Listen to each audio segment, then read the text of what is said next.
Ooh, this piece is actually turning out so fun.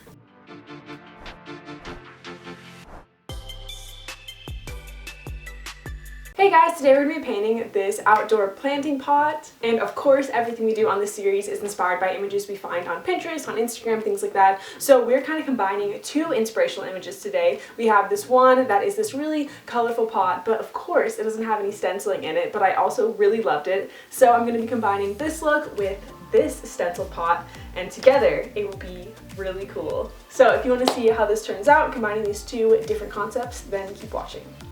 The pot we're going to be stenciling is just a plain terracotta pot. They're probably the cheapest pots out there, which is great because you can really turn them into anything you want. And so I got this stencil, which is customized to look exactly like the image that I showed you guys in the intro.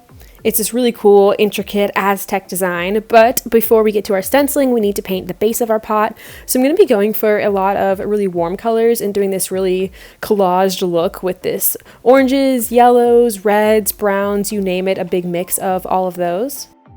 I'm also going to be using white for a lot of my pot, just to not keep it too complicated. I want the white to be the main base with all of those colors as the accents throughout. And don't worry about it being messy at all. It's all about layering. I was unhappy with it at first. I thought it looked kind of weird, but as I kept working with it and adding more and more colors, you can go back in with the white like I did here if you feel like there's too much of one color. So make sure to definitely experiment, play around, and layer, layer, layer.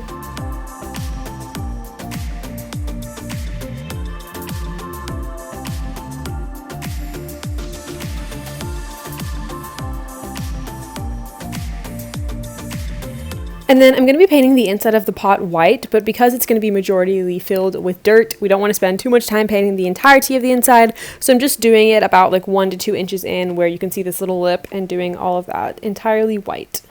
And here is the finished look. What's really cool about this is that as you turn the pot, it's completely different on every side. And you can also play around with a lot of texture. You can use different kinds of brushes, spongy brushes, normal paint brushes to make it all look different. But now my favorite part, it's time to get stenciling. I'm spraying my stencil with spray adhesive to help it stick better. And the kind of arrow pattern on top we're going to be doing on the lip of the pot, but we're going to do that later. So first I'm taping for the base and majority of my pot. I'm also using tape to help secure it. Because this is a curved surface, it's a little bit difficult to make your stencil really secure. So you want to really secure with your hands as you go along and do each individual part. The stencil will also get curved as you go around. So I'm stopping every section and replacing my stencil to make sure that the pattern is straight. And as you can see, because the stencil is being filled in with white and we also have a lot of white on our pot, that a lot of areas aren't really going to show up that well, which is great because we already have a pretty busy base to our pot. I think it is going to be really cool that the stencil only shows through in certain areas. And you can definitely see that concept here where the areas that are darker have more apparent stencil markings versus the white areas you can't see the stencil as much. And in hindsight, I do kind of wish I had done more darker and more solid colored areas because the stencil definitely shows up a lot better in those spots.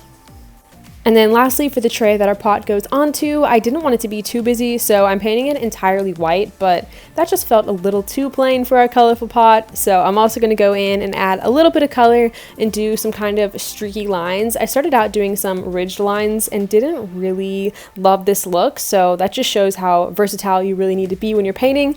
And I went back in with white and really spread them out to kind of have this sporadic, kind of almost star-like look. And here is the finished look. It's in this really cool little whimsical looking garden, and I love how all of the really warm tones of the pot work really nicely with the green of the plant in the pot and the greens all around it. Head to our website to check out more of our stencils, and don't forget to tag us on social media with your stencil art.